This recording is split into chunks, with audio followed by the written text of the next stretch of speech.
बहुत समय पहले की बात है। एक घना जंगल था जहां पेड़, पौधे और जानवर सब मिलकर रहते थे।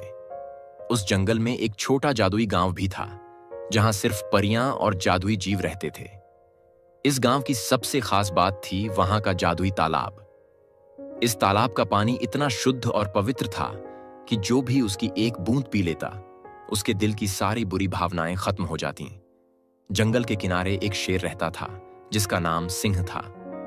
सिंह बहुत शक्तिशाली था, पर उसके मन में हमेशा क्रोध और घमंड भरा रहता था। उसे हमेशा लगता था कि वह सबसे अधिक ताकतवर है और इस कारण वह दूसरों का अपमान करता था। एक दिन शेर की मुलाकात जंगल के एक बूढ़े हाथी से हुई। हाथी ने शेर से कहा, सिंह, तुम्हारे पास बहुत शक्ति है, लेकिन अगर तुम अपने क्रोध और घमंड को नहीं छोड़ोगे तो तुम्हारी शक्ति भी बेकार हो जाएगी। सिंह ने हाथी की बात पर हंसी उड़ाई और बोला, तुम बूढ़े हो, तुम्हें क्या पता शक्ति का असली अर्थ क्या है। कुछ दिनों बाद शेर ने एक सुंदर मोर को देखा जो जादुई गांव से आया था। मोर ने शेर से कहा, सिंह, अगर तुम सचमुच सबसे शक्तिशाली बनना चाहते हो तो तुम्हें जादुई तालाब के पानी का एक घूंट पीना चाहिए। इससे तुम्हारा दिल शुद्ध हो जाएगा और तुम सच्चे मायने में सबसे ताकतवर बन जाओगे।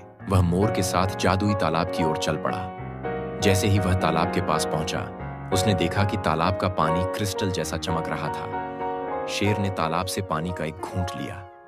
जैसे ही उसने पानी पिया, उसके भीतर एक अजीब सी शांति महसूस हुई। उसका क्रोध और घमंड धीरे धीरे खत्म होने लगे।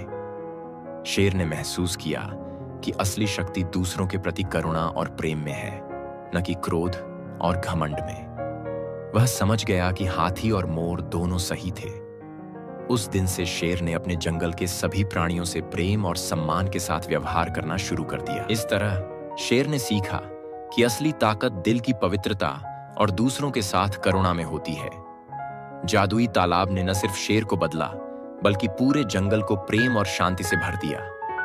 इस कहानी से हमें यह सीख मिलती है कि असली ताकत बाहरी शक्ति में नहीं, बल्कि भीतर की शुद्धता और दूसरों के प्रति करुणा में होती है।